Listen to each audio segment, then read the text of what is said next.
Yan.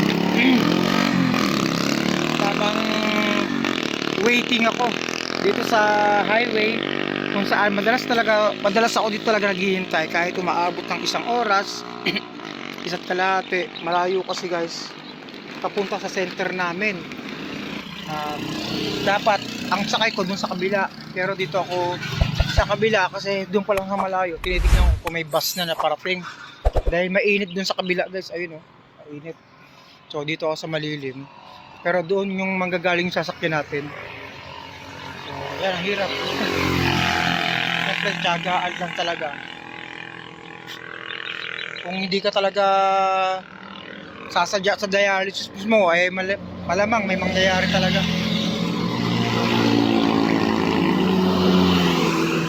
Hindi pa naman tayo late. Yun nga lang, maganda sana kung maaga tayo nakakarating.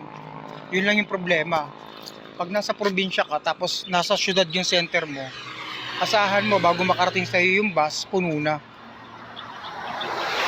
Kaya talagang dito, sipag lang talaga. Minsan talaga dito, darating ka sa point na nakatayo ka pa rin hanggang sa paroroonan mo. Ay, nako. Ayan guys, ang dami kong dala, kumot, baon, nandiyan na lahat. Pati yung natin, kusina, nandiyan na.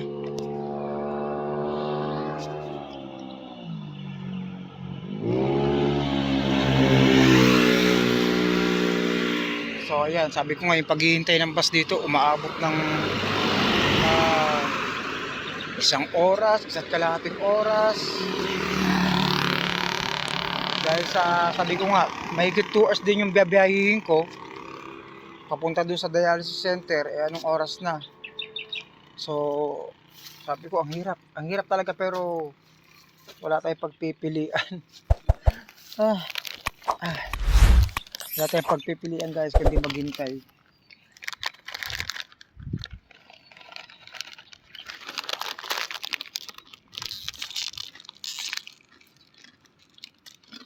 Kaya palalahanin nyo yung mga anak nyo guys, yung mga anak nyo, kapatid nyo, mahal nyo sa buhay, na kapag kakain sa labas o sa ibang lugar, iwasan talaga kumain ng sobrang alat o yung madalas na pagkain ng maalat, pati yung sobrang tamis. Importante yun.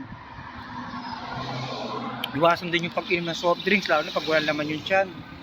Bawal din yung pain reliever kung hindi naman aprobado ng doktor. So, tagal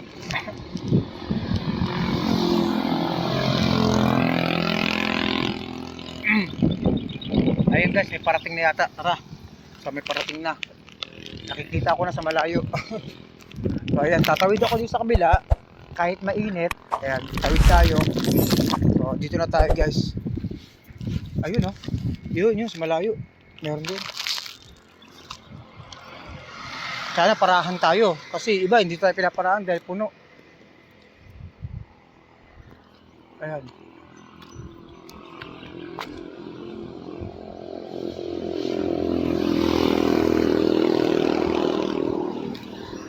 So ayan, pinarahan tayo.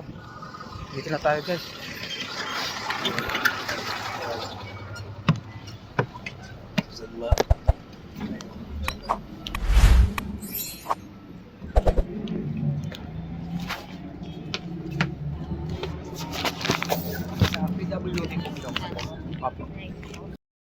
So yun guys, direct na tayo sa ating dialysis center. Chef, bago lahat guys, dadaan muna tayo sa medical assistant.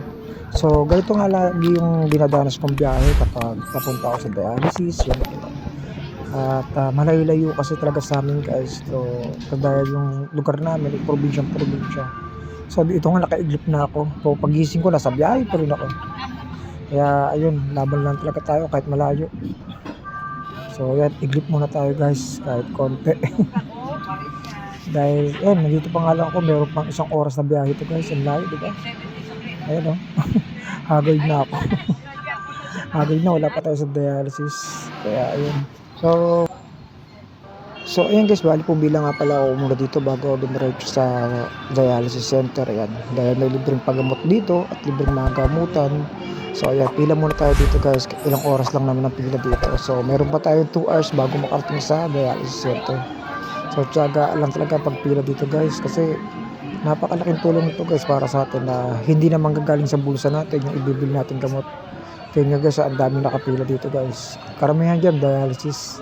Kaya sabi ko napakalaking tulong ito. At maya maya nga, ayan, nagsitawagan na sila. So pinapasok na kami dito para i-claim yung gamot at medical assistant. Ayan guys, sana ito ay magtuloy-tuloy yung servisyon ganito dahil napakalaking tulong. Bali tapos na tayo. So nakakuha tayo ng kaunting gamot, kaunting tulong. So papunta na tayo sa dialysis. So kumain na rin naman ako.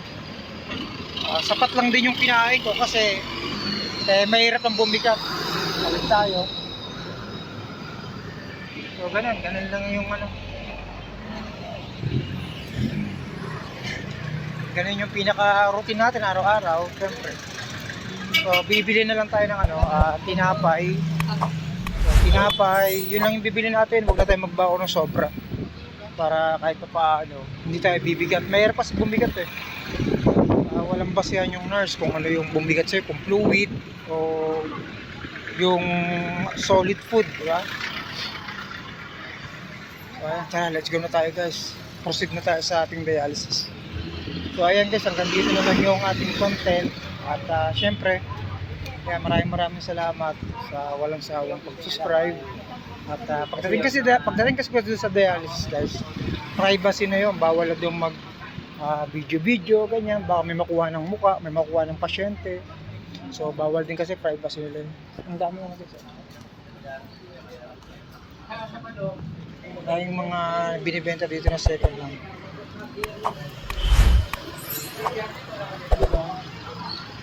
So ayun na, let's go na tayo guys. Proceed na tayo sa dialysis.